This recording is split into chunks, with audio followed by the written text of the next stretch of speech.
एक दिन वो भी कह देंगे बेटा अब बहुत हो गया, अब गांव में आके खेती करो। कोई किसी को मतलब नहीं है कि तुमने कितनी कोशिश की थी। लड़की के लिए इतना पागल हो जाना कि पढ़ाई लिखाई से कोई मतलब ही नहीं है, अब लगता है कि बस यही जीवन है, सब कुछ यही है। बात करना तो कभी नहीं भूलते, 3-3 4-4 घंटे बातों में बिता रहे हो। सफल हो गए इसका मतलब ये नहीं कि जिंदगी में सब कुछ मिल गया। लास्ट मोमेंट पे ऐसा भी हुआ कि एसएससी ने सिलेबस बदल दिया, जिसकी वजह से मैं असफल हुआ। मैं मेंस खत्म ही नहीं कर पाऊंगा और सिलेक्शन तो मेंस से होना है। यार मैं शायद कर पाऊंगा नहीं कर पाऊंगा, अपने ऊपर शंका नहीं। आज बच्चे बहुत सारे तो पढ़ ही नहीं रहे, उनको लगता है कि मुझे मोटिवेशन की तलाश है। वो यूट्यूब पे शॉर्ट्स में वीडियोज में मोटिवेशन ढूंढ रहे हैं, जबकि अपने सपनों को मारते हैं। उनका मन भी बहुत करता है वो भी जाके घूमे, नए कपड़े लें, सब कुछ करें। सफलता कभी अंतिम नहीं होती और असफलता कभी घातक नहीं होती। मायने रखता है वो है साहस। इसका मतलब था कि अगर हम सफल हो गए इसका मतलब ये नहीं कि ज़िंदगी में सब कुछ मिल गया, उसके बाद भी बहुत सारी सफलताओं की और ज़रूरत होती है। और अगर असफल हो गए इसका मतलब ऐसा नहीं कि वो इतनी घातक है, वो ऐसी हो गई कि अब उसका इलाज नहीं है। मायने रखता है कि हम कल को भूलकर अगर आज पे फोकस करें तो ज़िंदगी में कुछ भी हासिल किया जा सकता है। नमस्कार, मैं अभिनय, आप सबका अभिनय में इस पर स्वागत करता हूँ। बच्चे 1 साल से मेहनत कर रहे थे और ये था कि इस बार हम नौकरी लेकर रहेंगे। वैकेंसी भी बहुत ज़्यादा आई थी और बहुत सारे लोगों ने अपने अपने स्तर से तैयारी भी की, जी जान झोंक दी। लेकिन लास्ट मोमेंट पे ऐसा भी हुआ कि एसएससी ने सिलेबस बदल दिया, तो 3 या 4 महीने उनको मिले जिसमें वो जितना पढ़ सकते थे उतना नहीं पढ़ पाए, लेकिन फिर भी उन्होंने पूरी कोशिश की। उस पूरी कोशिश में बहुत सारे लोग सफल रहे। बहुत सारे लोगों ने जो पढ़ा या कम पढ़ा उसी से पेपर आ गया और उनको लग रहा है कि वो नौकरी ले लेंगे। लेकिन बहुत सारे लोग चाह कर भी या अच्छी मेहनत करने के बाद भी उस मुकाम तक नहीं पहुंच पाए या उतना अटेम्प्ट नहीं कर पाए। उनको लगता है शायद अब दुख है, अब मैं जीवन में कुछ आगे कर पाऊंगा या नहीं कर पाऊंगा, लेकिन ऐसा नहीं है। देखिए, जीवन में एक आदत डालनी पड़ती है, गिरकर संभलने की आदत डालनी पड़ती है, हार कर जीतने की आदत डालनी पड़ती है, फिर से उठने की आदत डालनी है। कुछ आदतें जीवन में बहुत ज़रूरी होती हैं जो हमें डालनी भी चाहिए, क्योंकि ऐसा नहीं है कि इस बार सफल हो गए तो अब हर बार जीवन में सफल होंगे, या इस बार असफल हो गए तो हर बार जीवन में असफल ही होते रहेंगे। ऐसा नहीं है। ज़रूरत है ये एनालिसिस करने की कि वजह क्या रही जिसकी वजह से मैं अच्छा नहीं कर पाया। उस एनालिसिस की ज़रूरत है जिसकी वजह से मैं बहुत अच्छा पेपर नहीं करके आ पाया। तो पहली बात जो मैंने बताई वो मैंने कहा कि एनालिसिस करने की ज़रूरत है जिसकी वजह से मैं असफल हुआ। दूसरा, मुझे अब अपनी अप्रोच बदलने की ज़रूरत है। मुझे एक नई स्ट्रेटेजी बनाने की ज़रूरत है कि जो गलतियां मैंने इस बार की वो गलतियां मैं आगे ना करूं। मुझे एक पॉजिटिव अप्रोच रखनी है कि मैं इस बार फेल हो गया, लेकिन मेरे अंदर वो साहस है कि मैं इस असफलता को सफलता में बदल सकता हूँ। और वक्त भी बहुत कम बचा है, हमारे पास सिर्फ 4 महीने बचे हैं अपने आप को प्रूफ करने के लिए। और सबसे बड़ी बात है कि मेरी 70% तैयारी हो चुकी है। अगर आपने मेंस दिया है या आपने प्री भी दिया था तो आपकी एक तैयारी के पड़ाव को पार कर चुके हो। आपके लिए कुछ भी नया नहीं है, आपके लिए बस उस तैयारी को और अच्छा बनाने की ज़रूरत है कि इस बार अगर मैं नहीं भी ले पाया नौकरी तो कम से कम जो जून में सीजीएल होने वाला है जुलाई में, उसमें मैं 100% सिलेक्शन ले पाऊँ। उसके लिए मुझे ज़रूरत है अभी से मेंस की तैयारी करने की। गणित एक ऐसा सब्जेक्ट है जिसको मैं अगर आज भी पढ़ के रख देता हूँ तो मैं 4 महीने तक भी भूलूंगा नहीं। अगर मैं गणित खत्म कर देता हूँ, गणित पूरा सीख लेता हूँ, तो मेरी गणित की टेंशन खत्म हो जाएगी। रीजनिंग भी एक ऐसा विषय है जिसको मैं खत्म करके रख देता हूँ तो मैं भूलूंगा नहीं। ज़रूरत है लगातार पढ़ने की, पेपर तक पढ़ने की, वो है इंग्लिश और जीएस। इंग्लिश इसलिए क्योंकि मोस्ट ऑफ द लोग हम में से रूरल एरिया से आते हैं, उनको इंग्लिश उतनी अच्छी आती नहीं है। इंग्लिश उनके लिए एक बहुत बड़ा चैलेंज है, तो इंग्लिश को लगातार पढ़ने की ज़रूरत है। इंग्लिश है भी 135 नंबर की मेंस के अंदर, प्री हम उतना ही पढ़ेंगे कि हमारा क्वालिफाई हो जाए, ऐसा बहुत लोग सोच रहे हैं। लेकिन बात यह है कि जो सिलेबस प्री के अंदर आ रहा है वही मेंस के अंदर आ रहा है। अगर मैंने प्री सिर्फ इस उद्देश्य से पढ़ा कि मैं क्वालिफाई करूंगा तो बचे हुए 2 या 3 महीने में, जैसे इस बार हुआ, मैं मेंस खत्म ही नहीं कर पाऊंगा और सिलेक्शन तो मेंस से होना है। तो मुझे अभी से एक ऐसी तैयारी करके चलनी पड़ेगी, क्योंकि प्री और मेंस में कुछ अलग नहीं है, सिलेबस में सब कुछ एक जैसा है।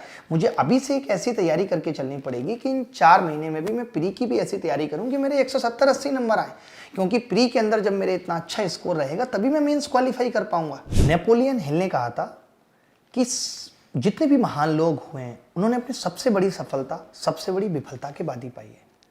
बहुत बार ऐसा होता है, जैसे अभी आपका पेपर अगर अच्छा नहीं हुआ तो बहुत सारे लोगों के मन में ये लगने लगता है यार मैं शायद कर पाऊंगा या नहीं कर पाऊंगा, अपने ऊपर शंका आने लगती है। बट ऐसा नहीं है, वो एक दिन का खेल था, आप अच्छा परफॉर्म नहीं कर पाए, बट ऐसा नहीं कि आपको कुछ नहीं आता, आप अभी भी बहुत अच्छा कर सकते हो।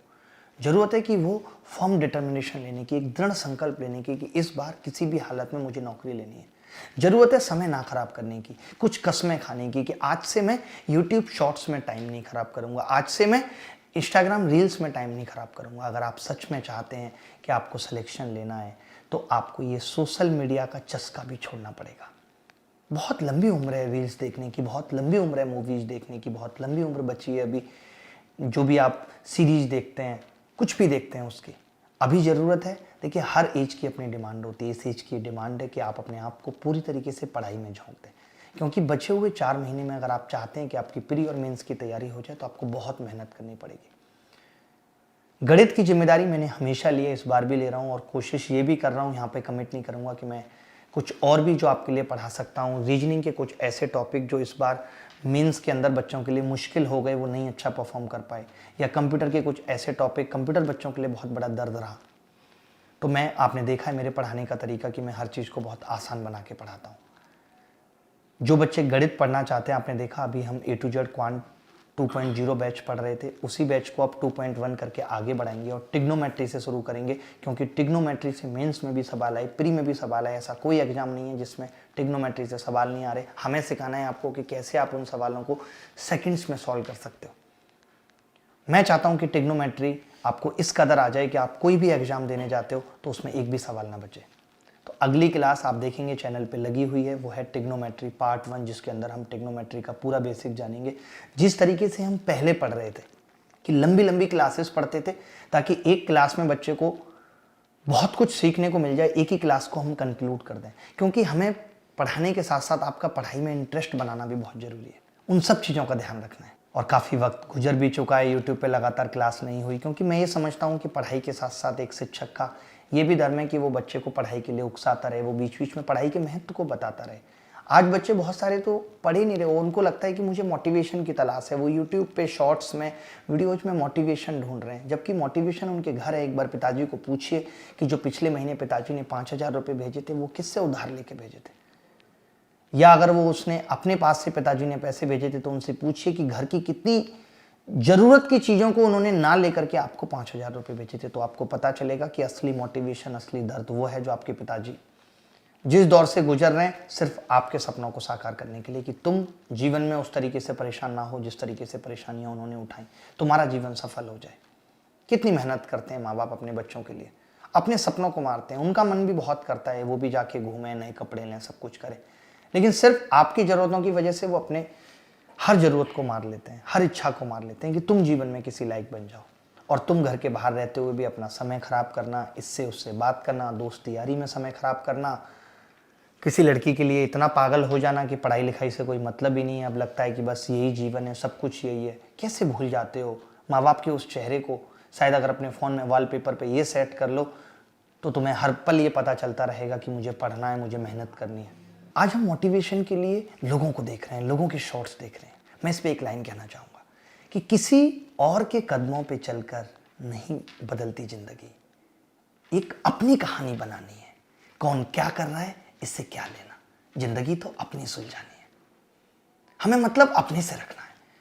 मेरी जिंदगी के लक्ष्य क्या है, मुझे कहाँ तक पहुँचना है, मेरा सफ़र कितना लंबा है, कैसे तय करना है।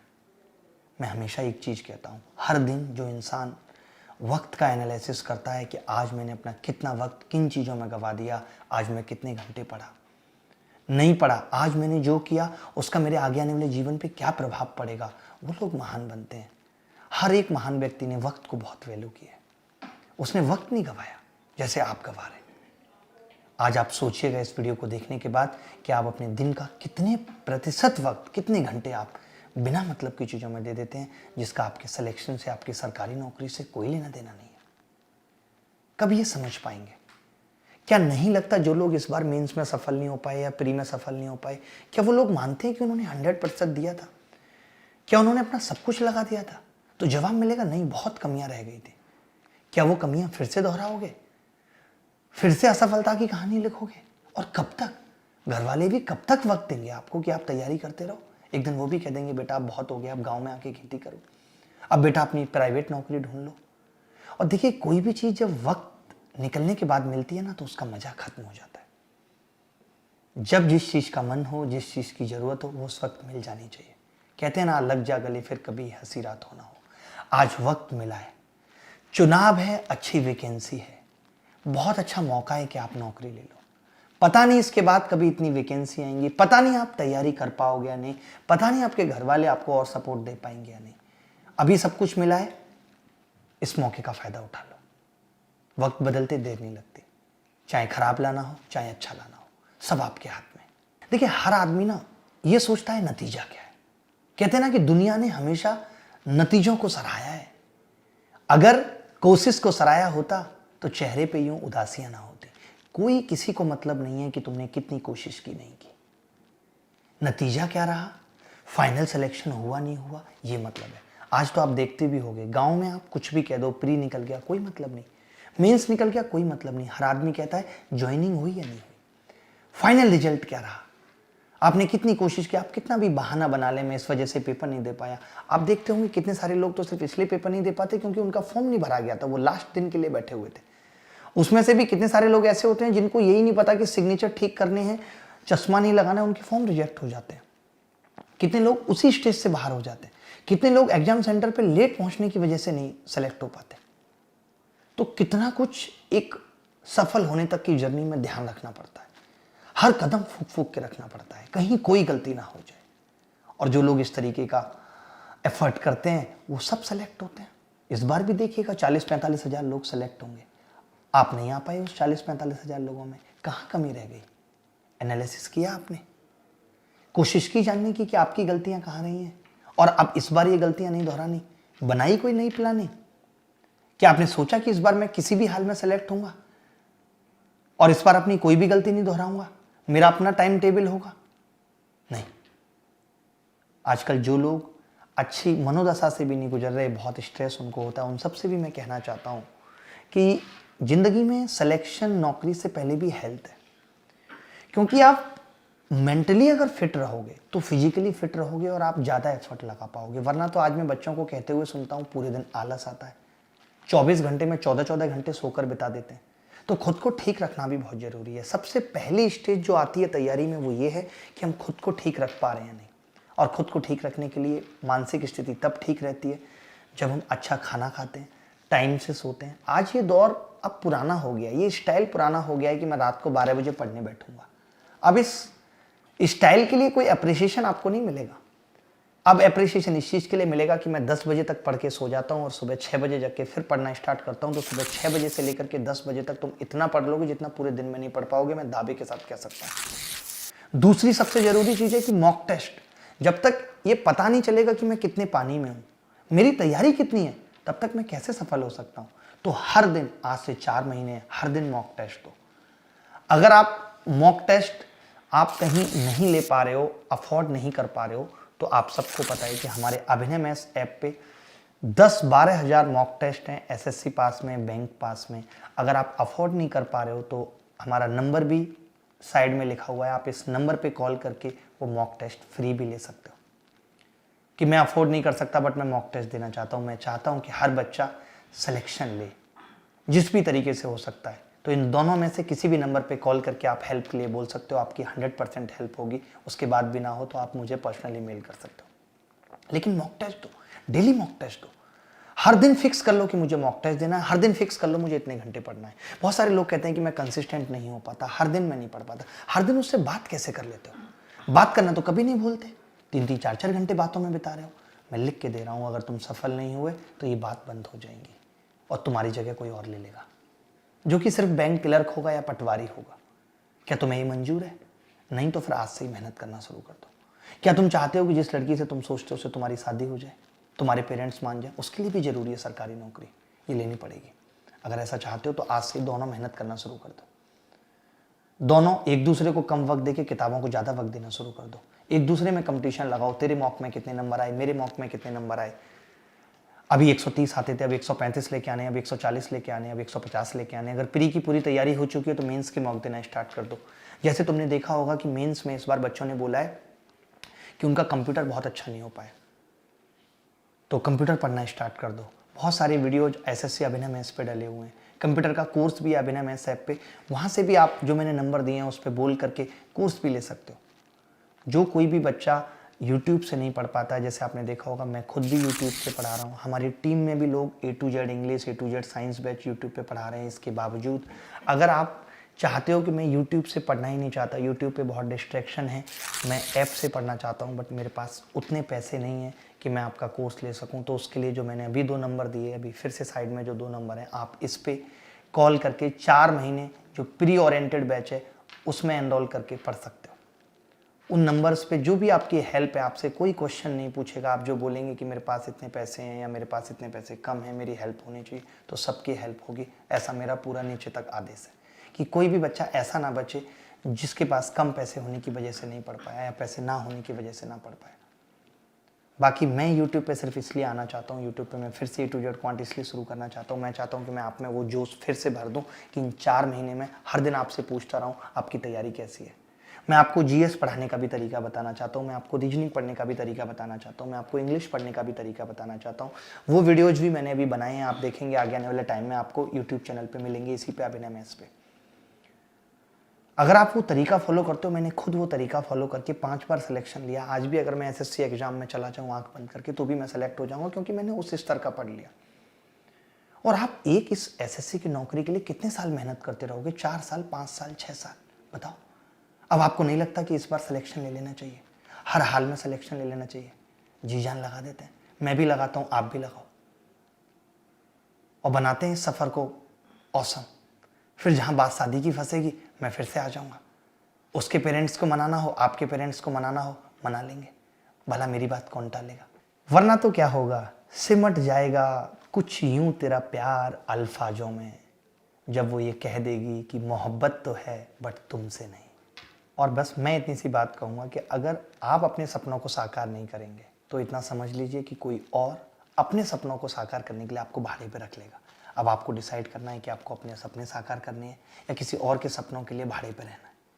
डिसीजन आपका है, तो मेहनत कर लीजिए। 4 महीने बचे, जी जान लगा दीजिए।